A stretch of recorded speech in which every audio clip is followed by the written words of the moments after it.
Y la cuestión de la lógica en sus inicios no deja de ser muy interesante, porque por ejemplo en Heráclito se descubre la relación causa-consecuencia en alguna medida. O sea, que el día se debe a la noche en alguna medida. Y eh, así todas las cosas, ¿no? Lo bueno, lo feo. O sea, hay una correlación, una tensión de contrarios. Eso lo va a aplicar Carlos Marx, por ejemplo, y Hegel lo van a aplicar y lo van a convertir en la noción general. Hegel va a defenderse diciendo que él no cree que eso sea simplemente dialéctica. Andaba buscando algo como la fenomenología. Este, bueno, como ya dijimos, en la fenomenología la idea va a ser el hecho, el conflicto en general. Pero lo cierto es que respecto de los griegos, eso lo descubre Heráclito. Y Parménides descubre que el ser, o propone, y de alguna manera gracias a eso va a ser así, o sea, va a asumirse de tal manera, gracias a que alguien lo dice, la enunciación va a determinar la realidad en alguna medida. Eso se va a llegar a determinar con el señor, el gran Wittgenstein, ¿no? El gran fantasmagórico Wittgenstein. O sea, fantasmagórico digo porque nadie lo ha leído, pero se supone todo el mundo sabe qué dijo. Y es cierto, funciona así, ¿no? Entonces, hay una cuestión paradójica ahí. Eh, Heráclito descubre irrefutablemente que el río siempre se está moviendo, ¿no? Y que ese movimiento tiene que ver respecto de algo que está estático afuera. No va a hacer nada en sí, sino que va a ser respecto del otro, tensión del contrario. Magnitudes, cualidades, especies, todo va a depender de esa tensión. En el caso de Parménides descubre el no ser, dice que el no ser no depende del ser, ¿no? Este, eso conviene mucho, de hecho, a cierta clase pudiente. Y es lo que Heráclito después va a decir, no, el problema es una clase social en sí misma que produce, que cree en las ideas y nosotros creemos en lo material. Bueno, ya sabemos que grave error. Lo que pues, descubre Parmenides no es discutible por el hecho de que haya sido eleata y por el hecho de que sin lugar a dudas esa conclusión de ser en sí no le haya convenido a la comodidad de una clase social. Eso no está negado, no estamos hablando de tendencias, es fenomenología. Se le aplica lógica a cada fenómeno. No se aplica una lógica general para explicar todos los fenómenos. Eso es la diferencia de la fenomenología. O sea, aquí estamos viendo en qué consiste la fenomenología, ¿no? Entonces tenemos este, esa contradicción entre ellos, pero luego entre Heráclito y Parménides. Pero luego en el siglo XX va a descubrirse que el movimiento del electrón pues no puede ser explicado con la misma teoría que el movimiento de las galaxias, ¿no? Y de la formación de las estrellas, y menos aún con la noción extraña de materia oscura, o sea que más complejo todavía. Entonces, eso por técnica de correlato dice que no se puede, difícilmente, si la física está descubriendo eso en el término general de la física, difícilmente se puede pretender que hay solución a la contradicción entre la manifestación de la idea en Parménides, de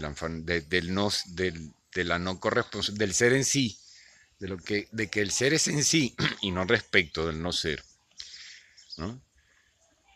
Que es una noción abstracta para filósofos y para quien sea que quiera pensar. Entonces, esa contradicción entre estos dos va a ser equivalente a una contradicción en el siglo XX que en filosofía se va a pretender que se resolvió y como ya dijimos en el video anterior, eso va a terminar en un gran experimento social, que fue la posmodernidad, y cuyo último resultado es la Venezuela de hoy en día.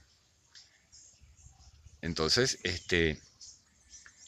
tenemos que la fenomenología es aplicarle la lógica a cada fenómeno y extraer de él la información necesaria que luego te va a servir como corroboración, como elemento más de corroboración y no como base, no como premisa en el análisis, en la revisión de otros fenómenos. Va a servir como corroboración y eventualmente como correlato. Te va a ayudar a fortalecer una idea, un objeto que no puede sino ser mental por la paradoja de San Agustín. El tiempo presente es el único del que solo podemos dar testimonio basándonos en los recuerdos del pasado Y el futuro también podemos hablar de él porque hay proyecciones al respecto y es muy posible que si lo haces bien suceda más o menos lo que estás pensando, pero en el presente nunca somos testigos. Nuevamente, pues creo que Heidegger pretende haber resuelto eso y no resolvió nada. Lo único que produjo fue un montón de ilusos yendo a consumir ahí. O sea, lo único en lo que produjo. Ahora, ¿cómo un filósofo influye tanto en alguien? Se preguntará la gente. Ah, sí, todo el mundo leyó Ser ahí, Ser y Tiempo. Ah, todo el mundo lo leyó y entonces por eso en los años 80 te decía es ridículo diciendo eso. Ah, Ser y Tiempo, ni yo lo he leído. Bueno, eso sucede de una manera muy sencilla. El filósofo siempre ha sido lo que más ha influido, solo por el acto de escribir, y seguramente si su práctica acompaña eso y ciertos actos lo sostienen, más todavía, pero, pero solo por el acto de escribir es lo que más ha influido. Eso sucede de una forma muy sencilla. Algunas personas lo leen especialistas y esas personas siempre son multiplicadores, altos multiplicadores entre dueños de periódicos y de editoriales. Son personas académicas que son referentes. Las estructuras sociales, análisis antropológico de sistemas de relaciones de una cultura. La cultura académica va a determinar una serie de postulados con base en los cuales hasta las leyes luego se basan, son cambiadas. Las leyes, las conformaciones, los símbolos, los nombres de una cultura. Vivimos en una cultura de consumo llamada capitalista por neofitismo, por estupidez, porque es compleja, ya involucra en todo, todos los países capitalistas, como hemos dicho, tienen alguna cosa socialista que les sirvió, aprendieron de eso. Nada más trasnochado ridículo que un personaje de izquierda hablando en contra, que un anticapitalista, que generalmente trabaja para el capitalismo. Bueno, esa es la sociedad que a final de cuentas se produjo. ¿Por qué? Porque esa sociedad de consumo se referencia en la ciencia para tener sus verdades, puesto que es mentira que podemos prescindir de ellas. Ya las verdades universales y absolutas no podemos prescindir de ellas. Debe haber quien las investigue para nosotros ir, ah, claro. Por eso mucha gente no le gusta a Dudamel ni entiende eso, pero iba a ver a Dudamel. Ah, bueno, porque hay un referente académico que dice que eso es bueno. Ese referente académico va a hacer resúmenes y esos resúmenes van a decir cosas tan tontas como que Heidegger le ganó a Descartes. Yo no pienso, luego existo. Yo existo, primero pienso. Entonces un montón de gente ignorante dijo, ay, qué bien. O sea, eso en gran medida, fíjate tú por dónde empieza a tener impacto.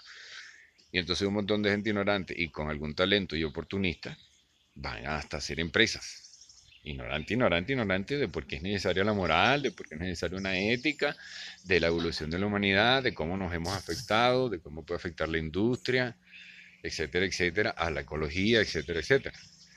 Entonces, fíjese, ahí queda clarito.